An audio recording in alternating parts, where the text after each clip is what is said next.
장미꽃 위에 있을 아직 맺혀 있는 그때에 귀에 흐르는 소리 들리니 줌성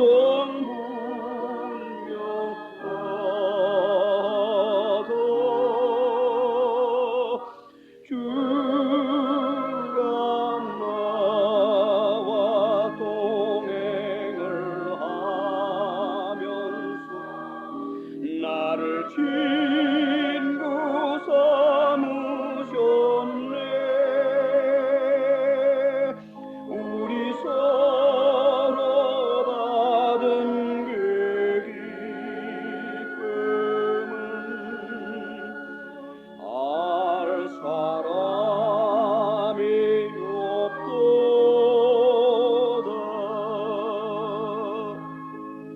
그 정한 주의 음성. 오늘 주시는 말씀은 요한복음 7장 10절로 18절이 옳시다. 저와 함께 한 절씩 나누어 읽도록 하십니다. 그 형제들이 명절에 올라간 후 자기도 올라가시되 나타내지 않고 비밀히 하시니라. 명절 중에 유대인들이 예수를 찾으면서 그가 어디 있느냐 하고 예수께 대하여 무리 중에서 수군거림이 많아 혹은 좋은 사람이라 하며 혹은 아니라 무리를 미혹하게 한다 하나 그러나 유대인들을 두려워함으로 드러나게 그를 말하는 자가 없더라. 이미 명절의 중간이 되어 예수께서 성전에 올라가사 가르치시니 유대인들이 기이 여겨 가로되 이 사람은 배우지 아니하였거늘 어떻게 그를 아느냐 하니 예수께서 대답하여 가라사대 내 교훈은 내 것이 아니요 나를 보내신 이의 것이니라. 사람이 하나님의 뜻을 행하려 하면 이 교훈이 하나님께로서 왔는지 내가 스스로 말함인지 알리라. 같이 읽습니다. 스스로 말하는 자는 자기 영광만 구하되 보내신 이의 영광을 구하는 자는 참되니 그 속에 불의가 없느니라. 아멘. 우리는 한국에서 태어났지만은 여러 가지 이유 때문에 미국에 이민을 와서 우리 한인끼리 모여서 공동체를 이루고 살고 있는 사람들이 옳시다. 그리고 한국에 있는 우리의 삶 또는 지금 한국 사람이 살고 있는 삶, 그런 사회의 모양과는 달리 미국에서는 그 한인들의 공동체에는 중심이 있는데 그 중심이 바로 기독교 교회입니다. 따라서 교회를 다닌다는 말이 한국에서처럼 꼭 기독교인이다 하는 것을 의미하는 것은 아닙니다. 그리고 실제로 미국에 있는 한인교회를 다니는 사람들 중에 상당수가 기독교인이 아닙니다. 그저 한인끼리의 공동체인 교회에서 교제를 나누고 또 봉사의 역할도 맡고 하는 그런 단순한 모임의 단체 또는 멤버십이라고도 할 수가 있겠죠. 그런 것을 누리는 것이 이제 교회에 가는 목적이 되고 이유가 되는 사람들이 적지가 않습니다. 그렇게 세월이 흘러서 교회에서 이제 타이반, 자의반으로 직분을 맡게 되지요. 교회에서는 목사님들이 좀 성실하고 헌금도 좀 내고 그러면은 직분을 좀 맡아줬으면 일꾼이 워낙 없으니까 해서 직분을 맡기지요. 이제 그러다가 세월이 흐르면서 나중에는 장로로 또는 권사로 선출이 되기도 합니다. 심지어는 이제 목사까지도 이러한 공동체의 소속감을 이용하는 경우가 적지 않습니다. 한국에 있는 기독교 교회는 교단이라고 하는 독특한 단체에 속해 있습니다. 그리고 각 교단은 나름대로 신학대학과 신학대학원을 가지고 있습니다. 교단이 크면은 그 산하에 신학대학 또는 지방신학 또는 신학대학원 이런 것들이 좀 여러 개가 있게 돼요. 그러나 교단이 적으면은 그 한 개 가지고 그 속에 모든 게 다 포함되기도 하고 이렇게 되지요. 따라서 교단의 크기에 따라서 그 규모와 상태는 서로 다를 수가 있습니다. 그러나 기독교 교회에서 교단이라고 이름을 짓게 되면은 각 교단들 사이에서 그 교단들은 크게 두 가지 면에서 서로 구별이 되고 있습니다. 첫째는 교리가 조금씩 다릅니다. 교리라고 하는 것은 믿음의 도리다 이렇게 보시는 게 좋아요. 둘째로는 교회 정치가 조금씩 다릅니다. 교회 정치라는 것은 교회의 조직과 교회를 어떻게 운영할 것인가 하는 그걸 말하는 거지요.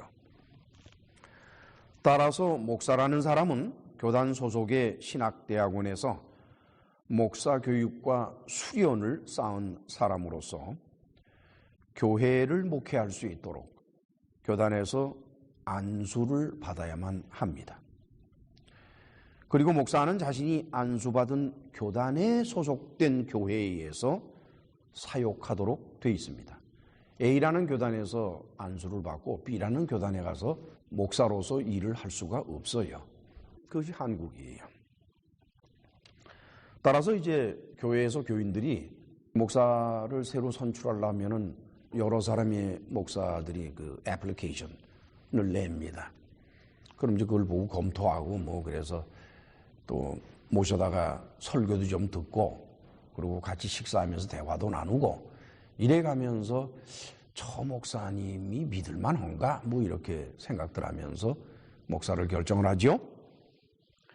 그럴 때 목사의 자질과 목사의 적법성을 따질 때는 제일 먼저 따지는 것이 저 사람이 어느 신학대학원에서 공부를 했고 졸업을 했으며 또 그 이후에도 어느 대학원에서 또 추가적으로 공부를 했나 그걸 따집니다.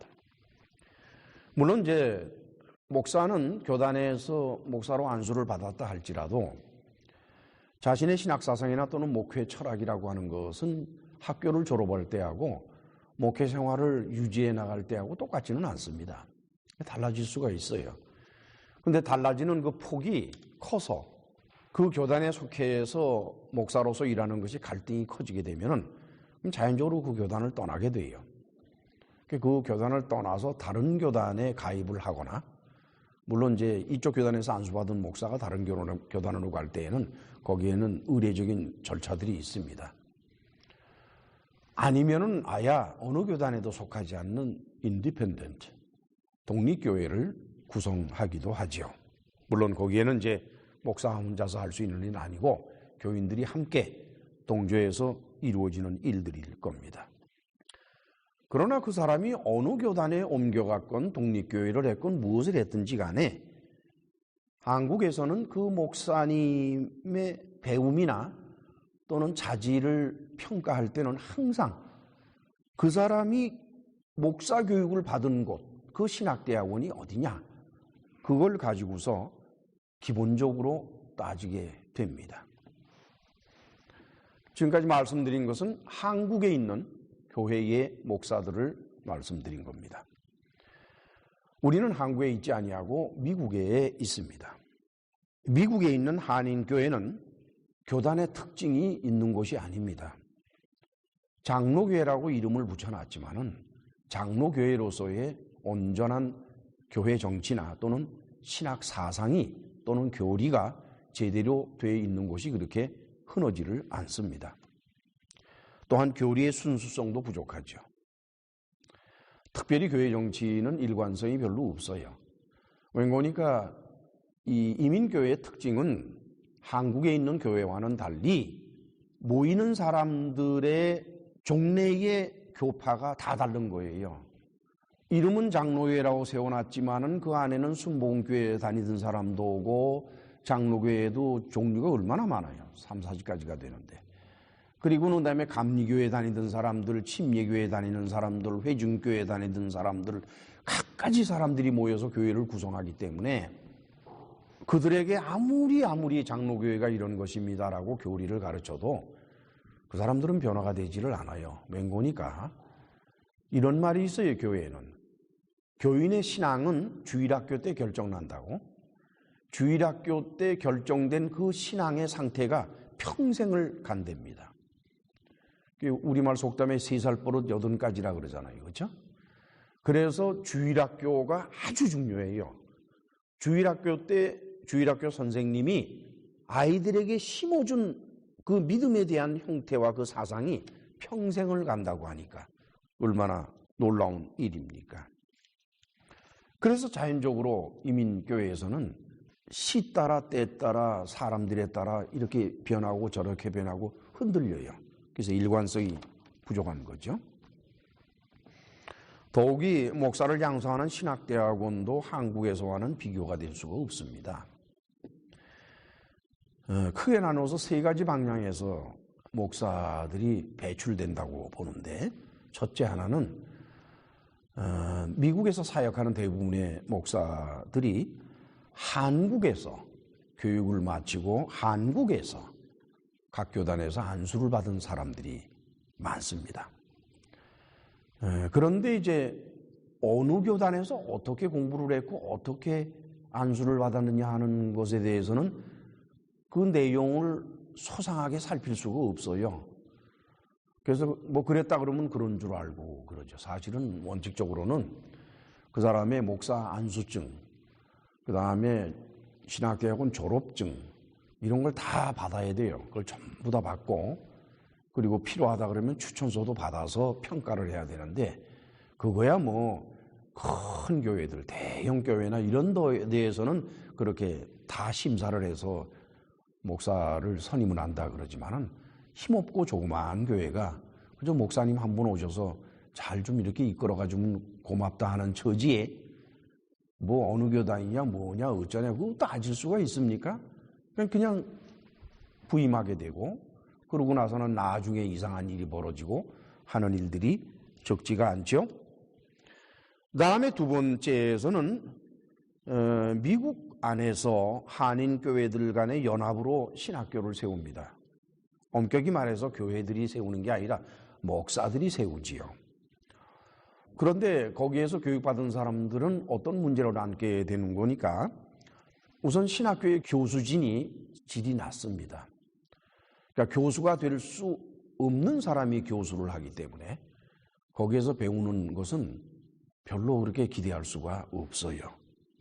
그 다음에 교육 방법 역시 마찬가지로 열악하지요.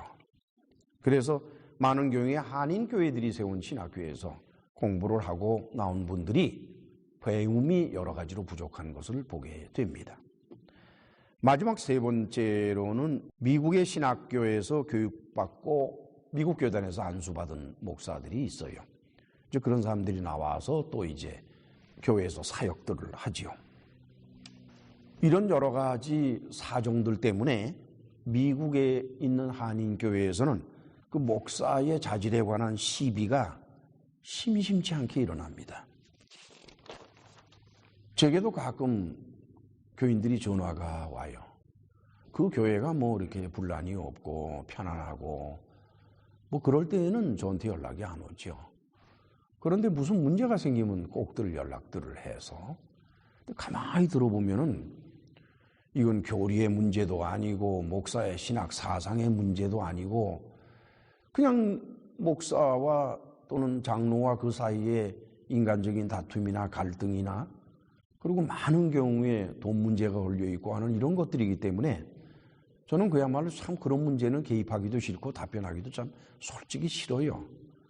목사가 도적질을 하든지 말든지 그게 나하고 무슨 상관이 있으며, 또 목사가 뭐 교회 안에서 어떤 불미스러운 행동을 한다 해서 뭐 저하고 무슨 상관이 있습니까? 제가 무슨 목사의 그런 비행을 들추고 다니는 사람인가요? 아닙니다. 저는 다만 관심은 오직 하나예요. 교회에서 선포되는 설교가 성경을 떠나지 않느냐 또는 성경을 떠나느냐, 그것만이 저의 관심사지 그 외의 것은 관심사가 아닙니다. 그런데 이제 가끔 그 교인들이 질문하는 것 가운데 이런 질문을 할 때가 있어요.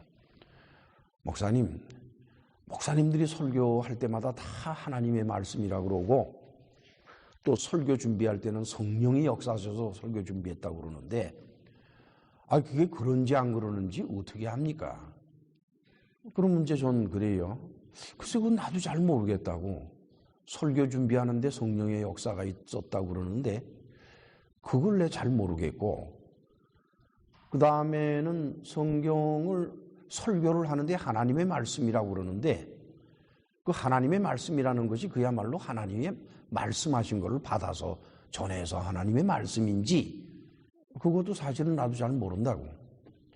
그래서 나 같은 경우에는 그저 성경을 열심히 공부하고 그리고 깨달은 것을 그냥 전하는 거로 끝나니까 거기에 무슨 가치나 이런 거를 부여하기가 싫다 그랬어요. 목사님 그렇게 말씀하시면 안 돼요. 우리가 이 목사님들의 설교를 잘 판단을 하고 그래야 저 잘못된 길로 빠지지 않을 것 아닙니까? 참 답변하기 힘들어요. 여러분들은 무슨 해결 방법이 있습니까? 여러분들은 어떻게 생각해요? 저 목사님 설교가 바르냐 틀리냐 이걸 판단하는 기준이 있나요? 저는 오늘의 말씀을 연구하는 과정에서, 본문 말씀을 연구하는 과정에서 예수께서 아주 참으로 아주 적합한 해답을 주시고 방향을 제시해 줬어요.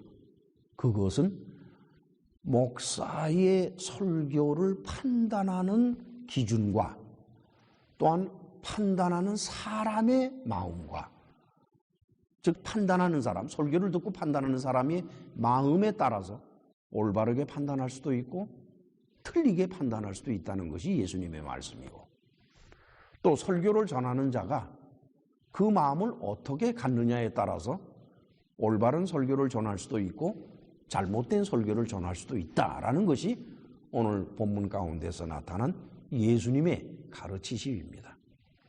그래서 교회 앞에 그렇게 드리기 쉬운 말씀은 아닙니다만은, 웬고니까 거의 대부분의 목사님들은 교인들이 자신들이 한 설교를 비판하길 원치 않아요. 그리고 교인들이 자신들이 한 설교를 비판하면 아주 싫어합니다. 그런 분위기가 팽배한 우리 교회들에서 목사의 설교를 비판할 수 있는 평신도로서의 방법과 기준과 마음 자세를 목사인 제가 교인들 앞에 얘기해 준다 하는 것은 그게 좋은 건지 나쁜 건지 전 잘 모르겠어요. 그러나 저는 이제 그게 좋으냐 나쁘냐, 어떤 영향을 미치느냐 안 미치느냐, 그게 중요한 게 아니라 우리의 주님이신 예수 그리스도께서 하신 말씀이니까 그 말씀을 그냥 교회들 앞에 내놓을 것입니다. 목사는 교회 공동체를 이끌어가는 사람이고 회중에게 하나님의 말씀인 성경을 해석해서 가르치는 사람입니다. 뿐만 아니라 교인들의 개인적인 신앙생활을 지도하는 사람이 바로 목사라는 사람들이에요. 자, 이러한 일을 하는데 꼭 그렇게 많은 공부를 해야만 되나? 그렇게 오랫동안 공부를 해야만 될까? 그러면 가장 기본적으로 갖추어야 되는 교육은 어디까지일까? 자, 우리는 오늘의 본문 중 먼저 15절을 같이 읽으시겠습니다. 오늘의 본문 중 15절 같이 읽으실까요? 유대인들이 기이 여겨 가로되 이 사람은 배우지 아니하였거늘 어떻게 그를 아느냐? 배우지도 않았는데 어떻게 그를 알고 있느냐? 포스 오토스 그람마타 오이덴 메마테코스. 여기에서 글이라고 우리말로 번역한 것이 그람마인데, 그람마 그러면 piece of writing이에요. 그러니까 글자를 말하는 것이 아니라 어떤 내용을 담고 있는 한 센텐스, 글이죠. 그런 거를 이제 그람마라 그래요. 그 다음에는 배우지 않았는데 라고 할 때에 그것이 바로 뭔고니까 그러니까 매는 아니다죠. 아니다. 그 다음에 만타노라는 그 단어의 뜻은 말이죠. To gain knowledge or skill by instruction. 우리가 공부를 하고 배움을 갖는 데는 두 가지 방법이 있어요. 하나는 선생님을 모시고 그 선생님에게서 체계적으로 공부하는 인스트럭션, 공부하는 게 하나가 있고, 또 하나는 뭔거니까 선생님 없이 자기가 독학을 하는 겁니다.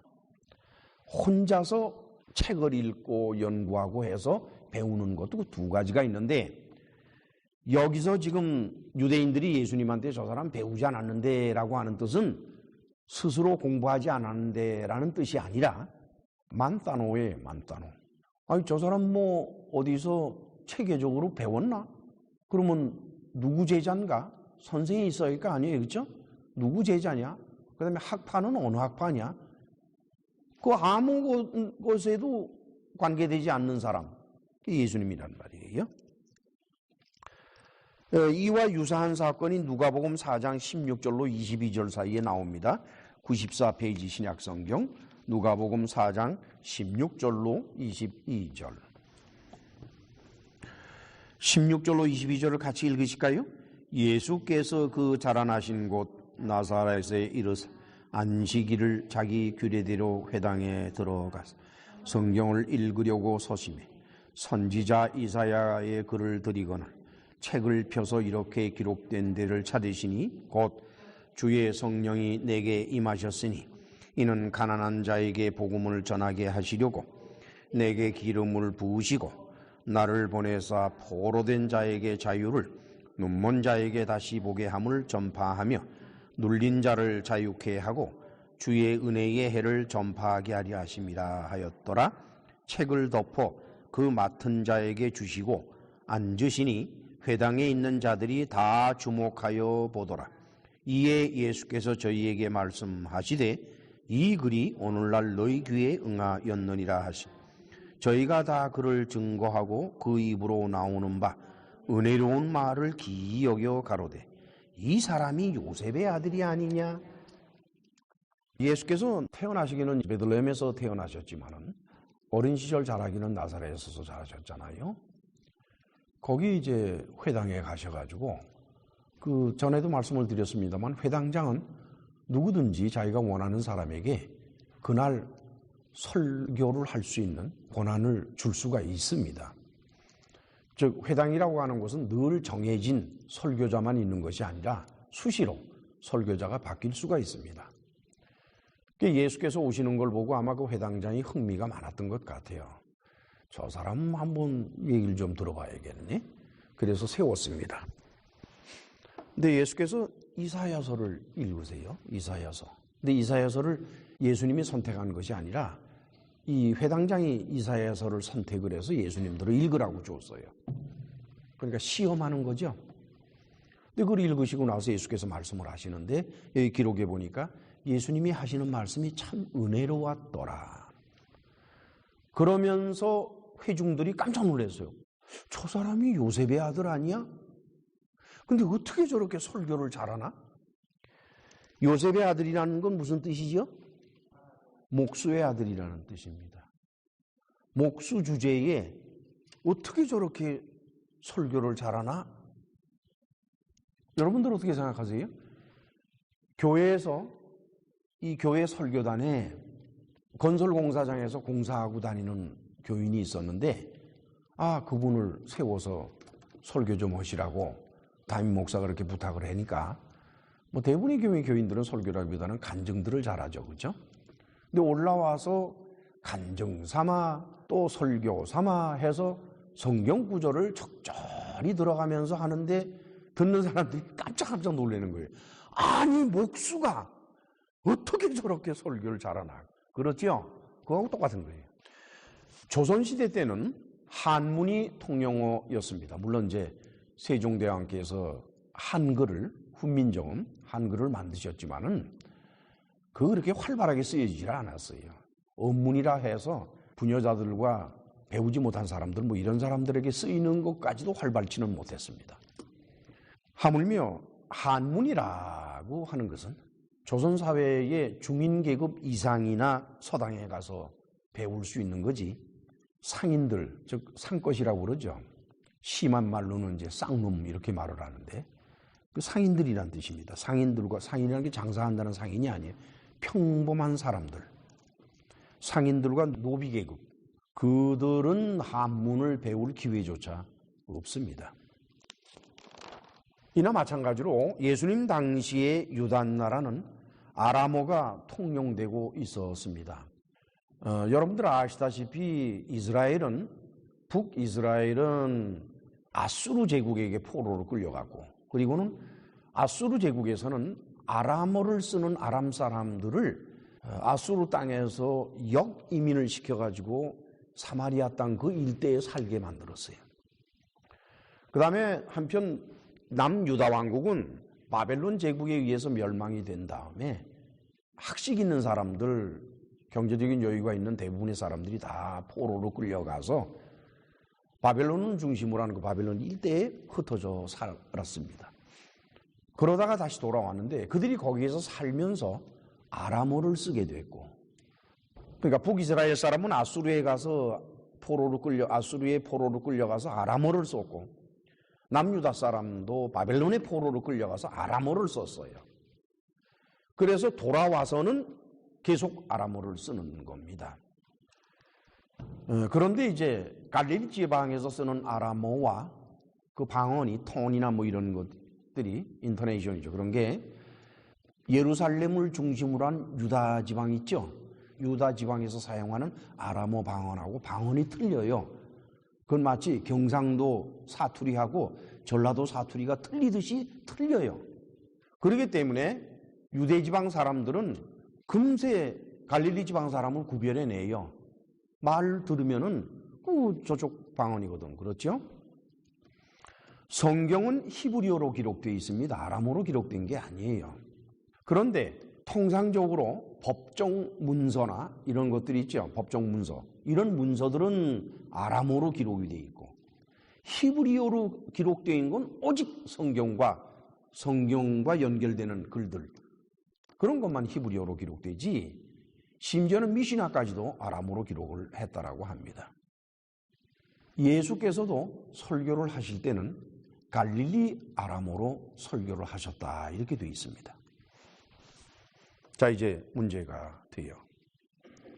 예수께서 읽으신 성경 이사야서, 아까 읽으셨다고 그랬죠. 그것이 아람어로 기록되어 있을 리는 없고, 아람어로 기록되어 있는 성경은, 구약 성경은 없으니까 히브리어로 되어 있던 것이었든지 아니면은 헬라어로 기록된 70인역이든지 둘 중에 하나일 것입니다.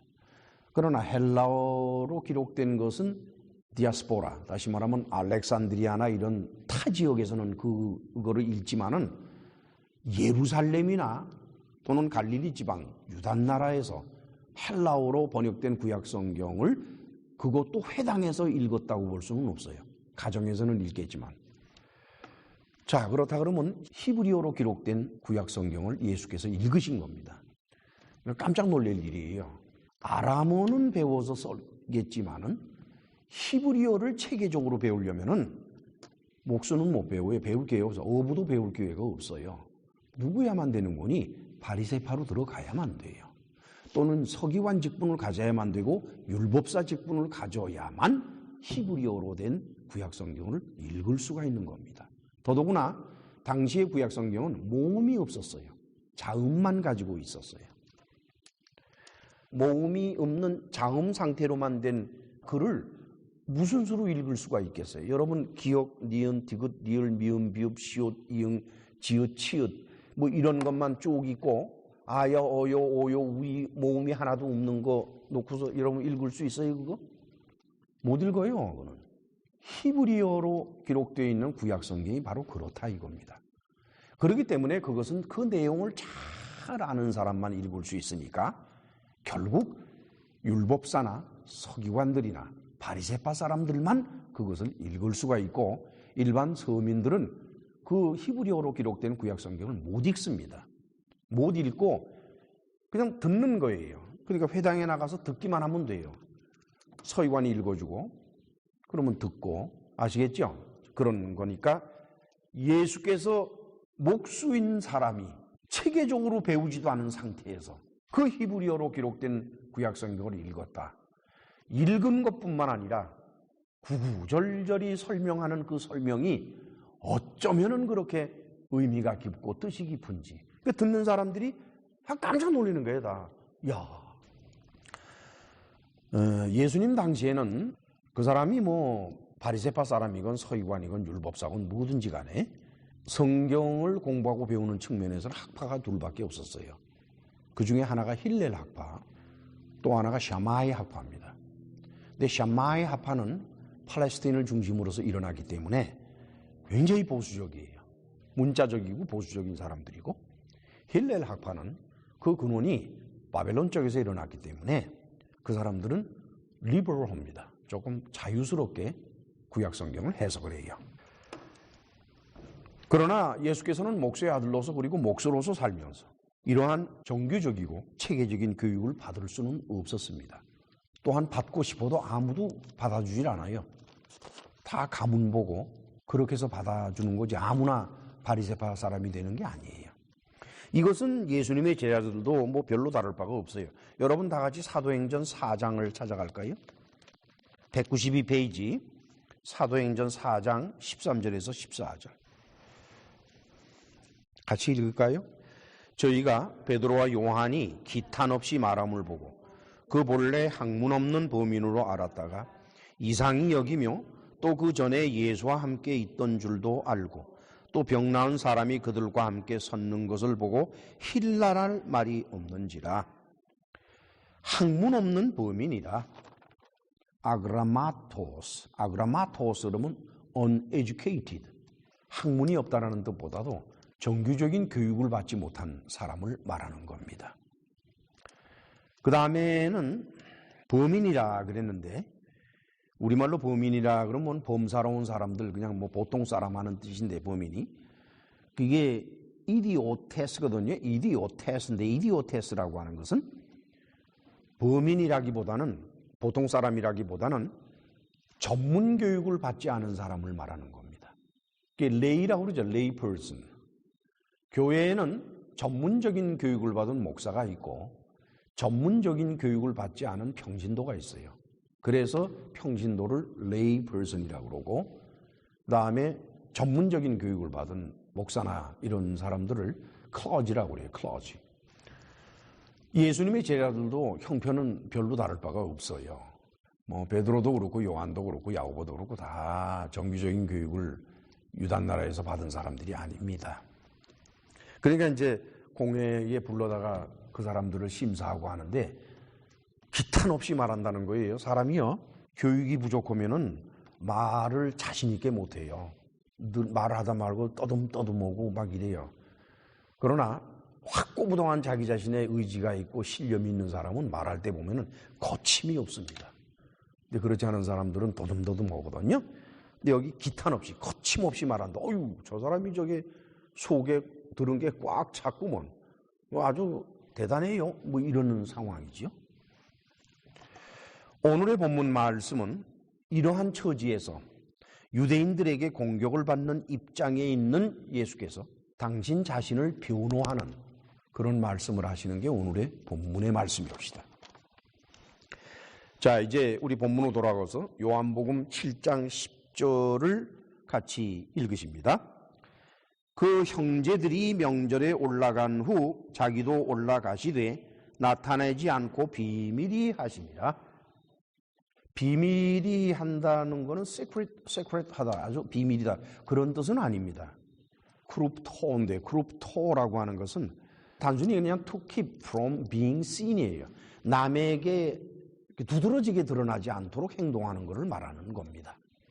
그러니까 뭐 밤에만 다니고 뭐 눈치 보고 저기 눈치 보고 뭐 살살살 기어가고 이런 게 아니라 그냥 사람들 틈에 같이 섞여서 가는데 어디로 보나 유별스럽지 않고 두드러지지 않고 뭐 조금도 티가 나지 않는 그런 모습, 그거를 말할 때 헬라어로 크룹토라는 단어를 씁니다. 예수께서는 지금 당신의 형제들과 지난주에 전한 여러 가지 사건들 중에서 형제들의 충동을 담담하게 받아주시면서 형제들도 먼저 올라가라 그랬어요. 너희 먼저 올라가라. 나는 뭐 봐서 올라가고 글쎄 뭐 언제 올라갈지 뭐 이런 정도로 해놓고 나서 형제들이 일단 보냈습니다. 그래놓고 나서 적당한 때에 예수께서는 혼자 많은 사람들이 섞여서 올라가시는 거죠. 예루살렘으로. 예루살렘의 절기, 지금 장막절인데 장막절 같은 것은요, 순례의 날이에요, 순례. 그러니까 뭐 전국 방방곳곳에서 다 모여들고 남자들은 그뿐만 아니라 인근 그 지역들이 있죠, 밖에 지역. 뭐 이집트에 살고 있는 사람들, 수리아 지역에 살고 있는 사람들, 소아시아 지방에 살고 있는 유대인들에서 유대인들 가운데 그래도 시간을 낼 수 있고 여유가 좀 있는 사람들은 그냥 그날은 다 모여요, 그냥. 그러니까 얼마나 많은 사람들이 몰려서 가게 했습니까? 그러니까 뭐 알 수가 없죠. 그냥 소리 없이 올라가는 거니까. 그렇죠? 이제 그래 가면서 조용히 올라가시는 겁니다.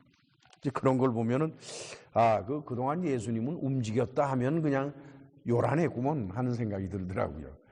뭐 이렇게 조금만 어디 예수님이 나타나셨다 갈릴리 지방에서는 그랬잖아요. 그러면 그냥 사방에서 사람들이 다 모여들고 막 이랬잖아요. 그러시다 이제 유대 지방으로 올라가실 때는 좀 조용히 가시는구나 이렇게 되는 거죠. 그 다음에 11절로 13절을 같이 읽으실까요? 명절 중에 유대인들이 예수를 찾으면서 그가 어디 있느냐 하고 예수께 대하여 무리 중에서 수군거림이 많아 혹은 좋은 사람이라 하며 혹은 아니라 무리를 미혹하게 한다 하나 그러나 유대인들을 두려워하므로 드러나게 말하는 자가 없더라. 여기에 두 부류의 사람들이 나옵니다. 한 사람들은 유대인들이라 이렇게 되어 있고 또 한 사람들은 무리, 그러니까 군중이죠. 무리라고 되어 있어요. 아니 그럼 뭐 유대인들만 유대인이고 무리는 유대인들이 아닐까? 아니에요. 다 유대 사람들이에요. 그렇죠? 그런데 특별히 유대인들 해서 복수 개념으로 부를 때에는 어떤 의미가 있다는 걸 우리가 알 수가 있어요. 그것은 유대인들이라 우리말로 번역이 된 그 헬라어가 유다이오스예요. 유다이오스. 유다이오스라고 하는 것은 어떤 사람들을 말하는 거니 국적이 유대인이라는 뜻이 아니라 첫째 국적은 유대인이라도 이스라엘 사람으로서 또 민족적으로 조상을 봐서도 다 그렇게 분류가 될지라도 보통 사람들, 일반 서민들은 유대인이라고 불려지질 않아요. 어떤 사람들이 불려지는 거니 모세 율법의 전통에 집착하는 사람들이 있죠. 아주 집착하는 사람들이 있어요. 뭘 해도 율법 따지고 뭐 해야 되냐 말아야 되느냐 매번 율법을 따져야 되고 하는 그런 사람들, 그 모세 율법의 전통에 아주 집착해 있는 사람, 그런 사람들을 유다이오스라고 그 당시에는 말을 했습니다. 그러니까 거기에 해당되는 사람들이 누군거니 바리새파 사람들, 바리새인들이죠. 그러면 율법사 또는 서기관들, 그리고 제사장들입니다. 이 사람들이 유대인들 속에 포함되는 거죠. 일반 서민들은 솔직히 율법에 대해서 뭐 그렇게 신경 안 써요. 그죠? 뭐 안식일이나 지키고 뭐 11조나 내고 뭐 이런 정도로 하고 적당히 지나가지 그렇게 미주알 고주알 미시나에 나온 것처럼 그렇게 따지질 않아요. 그러나 유대인들은 아주 따지는 사람들입니다. 그래서 요한은 따지는 사람들을 유대인들이라 불렀고 그리고 따지지 않는 평범한 사람들을 무리라 불렀습니다. 무리. 오클로스의 무리가 오클로스인데 크라우드라는 뜻입니다. 무리들. 그런데 예수님을 갖다가 이 유대인들이 찾네요. 그 찾는다고 번역한 게 제테오인데 이 제테오라는 것은 try to find예요. 잡아내려고 눈을 팍 뜨고 막 찾아다니는 걸 말하는 겁니다. 아이고야, 이거 뭐 무슨 결판 날 일 생긴 것 같네요. 그렇죠? 요한복음의 7장 1절에 바라보니 이후에 예수께서 갈릴리에서 다니시고 유대에서 다니려 아니하심은 유대인들이 죽이려 함이려라. 그냥 죽이려고 한다는 정도인 줄 알았는데 그게 아니에요. 아주 찾아다녀요. 왜 그러느냐? 유대인 남자는 3대 절기에 반드시 와야만 됩니다. 예루살렘에는. 그러니까 3대 절기 중에 하나인 장막절이 지금 됐으니까 장막절에 안 올라오고 배겨요? 그렇죠? 올라와야 된다고요. 더더군다나 대중 앞에서 대중을 이끌어가며 가르치는 사람이 장막절을 지키지 않았다 그러면 이제 그 사람은 끝난 거예요. 그럼 그 다음에는 아무도 그를 들으려 하지 않을 겁니다. 그러니까 최소한도 장막절은 지키겠지요. 그러니까 이제 눈을 이제 등잔같이 키고서 찾는 거예요. 큰일 났네요. 그렇죠? 한편 무리들은 유다 나라의 보통 사람들은 어떤 사람은 예수님을 좋게 봐요. 아유, 그 사람 참 괜찮아요. 뭐 그 사람 뭐 틀린 얘기 한 거 있나? 그리고 병자들 고치고 뭐 배고픈 사람들 먹여줬다 그러고 아이고 얼마나 좋은 일이요. 이렇게 좋은 눈으로 보는 사람들이 있는가 하면은 아니다. 이게 그래 수상하다 이게 아주 사람 말이야 미혹하려고 그러는 사람이다 이게 미혹하다라고 보니까 이게 플라나우인데 플라나우라고 하는 것은 deceive 속인다는 뜻도 되지만은 mislead이에요. 잘못 인도하는 것을 말하는 겁니다. 그렇지만은 그 무리들 다시 말하면은 권력이 없고 그냥 서민 계층에 살고 있는 많은 사람들은 권력이 있는 유대인들의 상층부죠. 그 사람들을 두려워합니다. 왜냐 그들은 사법권을 가지고 있거든요. 잡아 넣을 수가 있어요. 그럼 괜히 거기 잘못 걸렸다가 끌려 들어가니까 그렇잖아요. 두려우니까 막 말은 못하지만은 그냥 수근수근 저희들끼리 이렇게 얘기를 했다는 뜻이 오늘 본문 말씀에 나타나는 것입니다. 예수께서 하신 말씀은 당시 유대인들에게는 리버럴한 거예요. 리버럴의 뜻은 전통에 얽매이지 않는다는 뜻입니다. 당시 유대인들은 유대인 나름대로의 전통이 있었어요. 그거는 이제 바리새파 쪽에서 주로 만들어 놓은 것들이죠. 힐렐 학파하고 샤마이 학파들이 만들어낸 그 전통들. 그 전통과 예수께서 하시는 율법의 해석 전혀 틀려요. 그러니까 그들이 보기에는 리버럴한 거예요. 리버럴하니까 아니 저 사람은 고삐 풀린 말이지 않느냐 이게 어디로 뛸지 모르는데 저 그냥 놔뒀다가는 유다 나라를 다 돌아다니면서 그냥 전부 다 엉망진창을 만들어 놓을 테니까 제일 좋은 방법은 늦기 전에 죽이자 그겁니다. 자, 그 다음에 본문의 7장 14절에서 18절을 같이 읽으실까요? 이미 명절의 중간이 되어 예수께서 성전에 올라가사 가르치시니 유대인들이 기이 여겨 가로되 이 사람은 배우지 아니하였거늘 어떻게 그를 아느냐 하니 예수께서 대답하여 가라사대 내 교훈은 내 것이 아니요 나를 보내신 이의 것이니라. 사람이 하나님의 뜻을 행하려 하면 이 교훈이 하나님께로서 왔는지 내가 스스로 말함인지를 알리라. 스스로 말하는 자는 자기 영광만 구하되 보내신 이의 영광을 구하는 자는 참되니 그 속에 불의가 없느니라. 얼마나 멋있어요. 그렇죠? 전 예수께서 답변하신 이 말씀을 이렇게 읽으면서 참 감탄이 되더라고요. 어쩌면 예수께서는 교회에서 목사가 전하는 설교가 그것이 바른 것인지 아닌 것인 것을 판단하는 기준을 이렇게 명쾌하게 아주 간단하게 이렇게 말씀을 하실 수가 있었을까 참 놀랍더라고요. 명절의 중간이라 했어요. 명절의 중간. 이때는 초막절이니까 초막절은 티시리월 15일에서 21일까지 일주일 동안 갖는 그런 절기입니다. 이 명절의 중간 그럼 이제 15일에서 21일 어간이니까 뭐 예를 들어서 뭐 17일이나 18일이냐 이런 좀 되겠죠. 그때 이제 예수께서 성전에 올라가셔서 가르치신다 그랬어요. 아니 예수님이 누군데 성전에서 가르칩니까?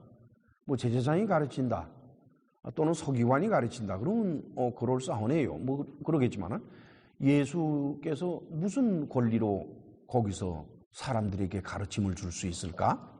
전에 제가 여러분들에게 그 예루살렘 성전의 지도 비스름한 거를 논하드렸어요.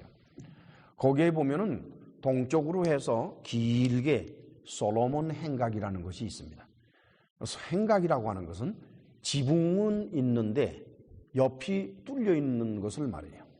그 행각은 어떻게 사용하는 거니까 거기에서는 아무나 와서 가르칠 수가 있어요. 자기의 의견을 얘기할 수도 있고 다른 사람을 가르칠 수도 있어요. 뭐 한국의 서울에 보면 파고다 공원 같은 데가 있잖아요. 파고다 공원에 가면은 뭐 선생이라고 누가 거기 무슨 자격증 뭐 그런 거 필요 없어요. 가서 돌 하나 놓고 위에 가서 막 떠드는데 이렇게 들어봐서 그럴 만하면 우르르 모이고 뭐 별로 신통치 않으면 에이 그러고 다 가버리고 혼자 떠들죠. 이제 그런 거나 마찬가지예요. 그렇게 보시면 돼요. 우리 다 같이 요한복음 10장 22절로 23절을 찾아갈까요? 요한복음 10장 22절로 23절 같이 읽으십시다.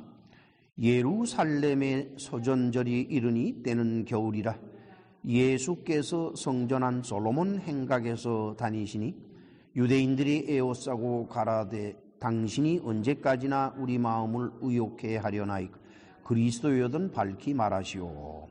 여기에 보면은 수전절이라고 나와 있죠.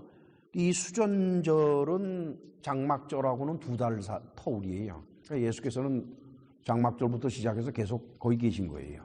예루살렘에. 그러니까 수전절에 됐을 때 이제 예수께서는 성전의 오른쪽 벽, 그쪽 사이드로 있는 솔로몬 행각을 다니셨다. 거기 뭐 왔다 갔다 걸어만 다니셨겠어요? 왔다 갔다 걸어 다니는 사람 가지고 뭐 유대인들이 뭐라고 말할 수는 없잖아요. 그렇죠? 그러니까 거기서 우리를 미혹해 하느냐고 얘기했을 때는 예수님이 거기서 사람들을 가르쳤다는 것을 알 수가 있습니다. 유대인들은 예수께서 성전 솔로몬 행각에서 가르치는 내용을 들으면서 의아하게 생각을 했어요. 아니 이 사람이 배우지 아니 즉 체계적으로 교육을 받은 사람이 아닌데 어떻게 글을 알고 있을까? 즉 문자를 알고 있다는 것이 아니라 그 내용을 알고 있을까? 그래요. 우리가 성경을 읽죠. 성경 읽는 거는 뭐 한글을 배운 사람은 다 읽죠. 그런데 어떤 사람은 읽으면서도 그 뜻을 잘 모르고 어떤 사람은 읽고 나서는 그 뜻을 아주 자세하게 설명을 할 수 있는 능력이 있는 사람이 있어요. 그래서 성경을 읽었는데 그 뜻을 제대로 모를 경우에는 그 사람은 체계적으로 교육을 안 받았구나 이렇게 되는 거예요. 즉 신학교육을 체계적으로 안 받았구나 이렇게 되는 것이고 읽고 나서 자세하게 설명하고 할 수 있다라고 하면 저 사람은 체계적으로 신학교육을 받았구나 이렇게 되는 거예요. 이제 그 얘기라는 거예요. 그랬더니 예수님이 뭐라고 그러시는 거니까 내 교훈은 내 것이 아니고 나를 보내신 이의 것이다. 여러분들은 내가 뭐 랍비들한테 귀속돼서 스승을 모시고 배워서 그렇게 해야만 된다라고 생각들 하시는 모양인데 내가 지금 여러분들에게 말하는 것은 내 마음, 내 지식에서 나오는 게 아니요. 이것을 나에게 가르쳐 주신 분이 있습니다. 전 한 분이. 근데 그분이 다만 여러분들이 알 수 없는 분이니까 이렇게 되는 거예요. 그러면서 내가 지금 하고 있는 교훈이 나를 보내신 이의 교훈, 다시 말하면 하나님께서 주시는 말씀인지 아닌지 하는 것은 듣는 사람이 하나님의 뜻을 행하려 하는 마음을 가지고 있다 그러면은 그런 사람은 내가 지금 가르치는 이것을 바르게 이해하고 받아들일 수 있다. 그러나 듣는 사람의 마음이 하나님의 뜻을 행하려는 것이 아니라 자기 자신의 뜻을 행하려 하는 사람이라 그러면은 그 사람은 골백 번을 들어도 못 알아듣는다는 거예요. 그 다음에 세 번째는 자기의 것을 말하는 자. 설교하는 과정에서 성경을 전하는 것이 아니라 성경 구절은 쳐들어 놨는데 내용을 가만히 들어보니까 자기의 생각을 전한다. 그런 사람은 자기의 영광만을 구하는 사람이라는 겁니다. 그 사람은 자기를 나타내기 위해서 자기가 유명해지기 위해서 그 말씀이고 네 번째 참된 자 다시 말하면은 성경을 바르게 읽고 해석해서 성경을 그대로 전하려고 애를 쓰는 사람은 그 사람은 하나님의 영광을 구하는 사람이라는 뜻입니다. 예수님 당시의 바리새인들은 어땠을까요? 그들은 하나님의 뜻을 행하는 자들이 아닙니다.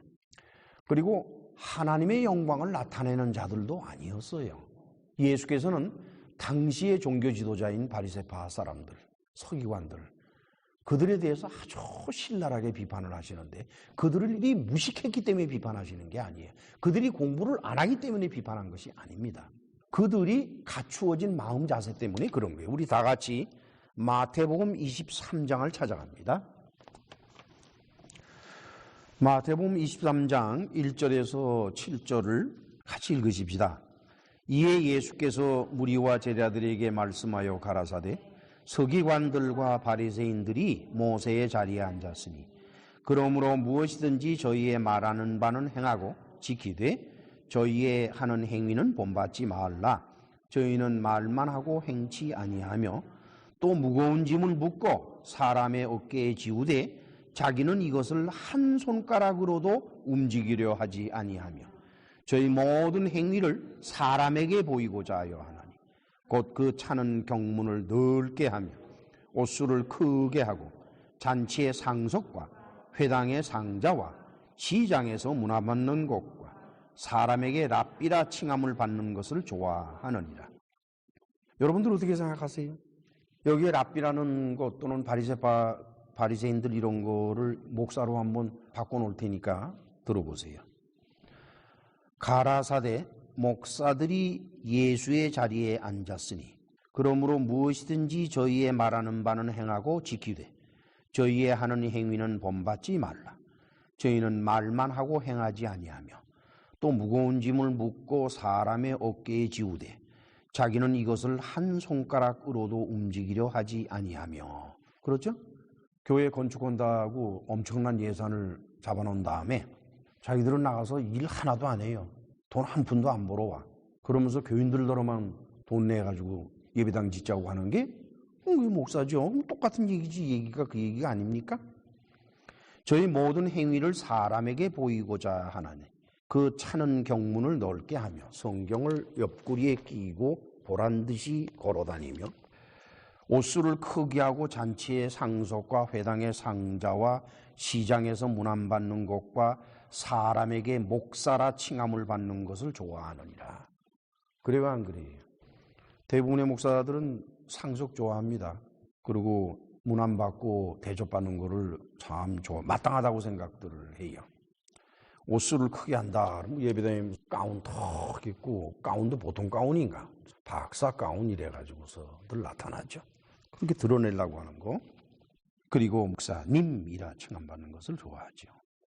더 이상 무슨 설명이 필요하겠습니까? 따라서 이들이 예수님의 말씀을 분별할 능력이 있을 수가 없습니다, 여러분.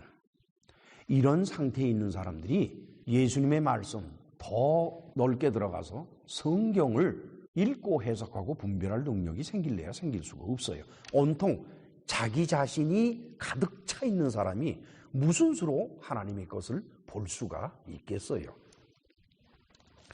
이제 서두에 거론한 문제로 돌아가면서 말씀을 맺도록 하겠습니다. 목사는 교단의 신학대학원에서 전문적인 교육을 체계적으로 받아야만 할까? 오늘 말씀 가운데에서 예수께서는 이 문제에 관해서 이미 답을 밝히셨죠. 다시 한번 정리해 봅시다. 첫째, 보내신 이의 교훈을 전해야 한다. 그것은 기록된 성경을 전해야 한다라고 하는 것입니다. 둘째, 자신의 영광을 구하지 말고 하나님의 영광을 구해야 한다라는 것입니다. 자신이 목사로서 목사 사회에서 또는 교인들에게 인정을 받고 존경을 받고 명예를 갖추고 유명해지기를 바라는 사람은 절대로 하나님 앞에서 목사로서 올바르게 쓸 수가 없다는 것이 예수께서 하신 말씀이에요. 간단하죠? 두 개뿐이에요. 뭐 그렇게 복잡한 교육, 많은 교육을 받고 그게 꼭 필요했던 것은 아니다. 이렇게 보는 겁니다. 그 다음에는 이제 교인들에게 문제가 있어요. 교인들이 목사의 설교를 들으면서 이걸 분별할 수 있어야 되잖아요. 그렇죠? 근데 교인들이 목사의 설교를 들으면서 가부를 분별할 능력이 있으려면 오늘 예수께서는 뭐라 그러시는 거니까 그 교인들이 하나님의 뜻을 행하려 할 때 올바로 분별이 되는 거지 하나님의 뜻을 행하려 하지 않고 자기 자신을 위해서 그런 사람은 설교를 들어도 분별을 못한다는 거예요. 그것이 예수께서 하시는 말씀인 것입니다. 모든 교인들은 한 인간으로서 자신의 감정이 있고 자신의 지식이 있습니다. 경험과 지식이. 그 다음에 자기의 입장이 있고 자신의 위치가 있어요. 이제 그런 것들이 모든 것보다 더 중요하고 더 앞서가는 것이 대부분의 사람들의 모습이에요. 대부분의 사람들은 자신의 경험과 지식과 자신의 주장과 자신의 성격과 자신의 감정과 자신의 입장, 특히 이런 것들이 무엇보다도 중요하기 때문에 그게 항상 그 사람 앞에 이렇게 거침이 돼 있어요. 그러니까 그 거침이 된 것을 안고서는, 그걸 아는 상태에서는 절대로 설교를 올바로 분별할 수 없다는 것이 예수님의 말씀입니다. 따라서 올바르게 설교를 분별하려 하면은 그걸 다 버리고 하나님의 일을 행하려 하는 마음을 가져야 한다는 그것만. 물론 목사가 기록된 성경을 바르게 읽고 해석하려면 많은 교육과 연구가 필요한 것은 사실입니다. 그러나 그보다 더 중요한 것은 목사가 한 인간으로서 자신의 유익과 입장보다 오히려 하나님의 영광만을 위해서 설교하는 마음이 갖추어질 때 그 사람에게서는 그야말로 하나님의 말씀이 나올 거라는 것이에요. 만약에 목사가 자신의 명예와 입장을 위해서 또는 그것이 우선이 돼서 그 설교에 자기 자신의 철학과 사상과 방법론과 이런 모든 것을 전하려고 한다 그러면은 하나님의 말씀이라고 일컬어지는 성경에서는 다만 어떤 문자들, 글귀들, 그리고 사건들 그런 것만 설교에 사용이 되고 인용이 된다라고 하는 것입니다. 그러한 사람들은 도리 없이 마태복음 23장 12절로 15절 사이에서 예수께서 말씀하신 서기관들이나 또는 바리새인들과 똑같은 입장에 놓이고 만다는 것입니다. 예수께서는 이런 말씀을 하십니다. 화 있을 찐저 외식하는 서기관들과 바리새인들이여, 너희는 천국문을 사람들 앞에서 닫고 너희도 들어가지 않고 들어가려 하는 자도 들어가지 못하게 하는도다. 생각해 보세요. 얼마나 기가 막힌가. 목사라는 사람이 예수께서 지적하시는 바리새인이나 서기관들 같이 자기도 천국 안 들어가면서 천국문을 가로막고 앉아서 천국 가려고 모여든 교인들을 다 막아버린다 그러면은 그 꼴이 무의가 되겠어요.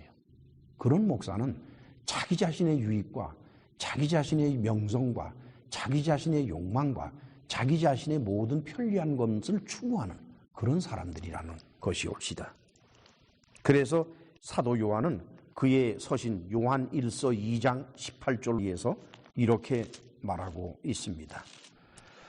아이들아, 이것이 마지막 때라. 적그리스도가 이르겠다 함을 너희가 들은 것과 같이 지금도 많은 적그리스도가 일어났으니 이러므로 우리가 마지막 때인 줄 아노라.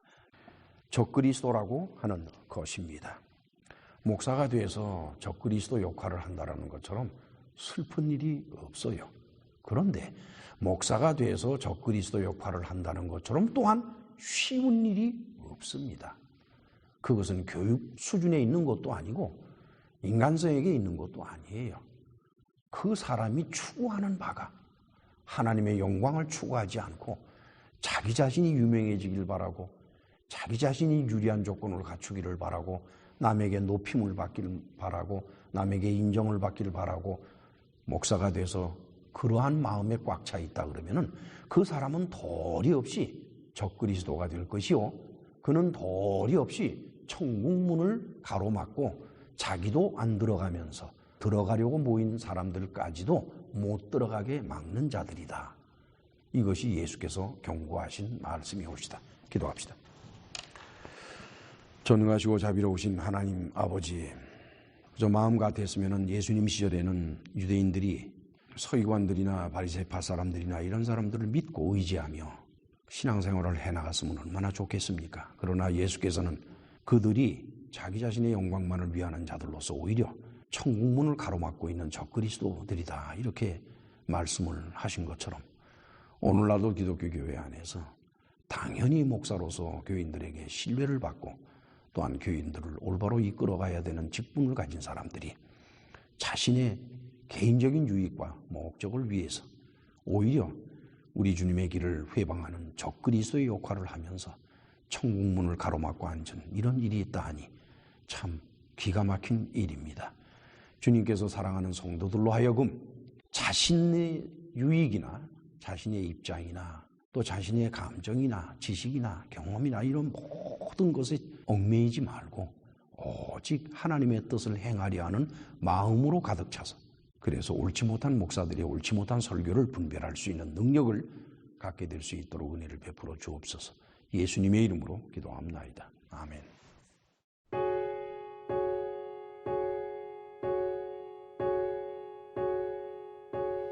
There is a fountain filled with blood drawn from Emmanuel's veins, and sinners plunged beneath that flood lose all their guilty stains, lose all their guilty stains, lose all their guilty stains, and sinners plunged beneath that flood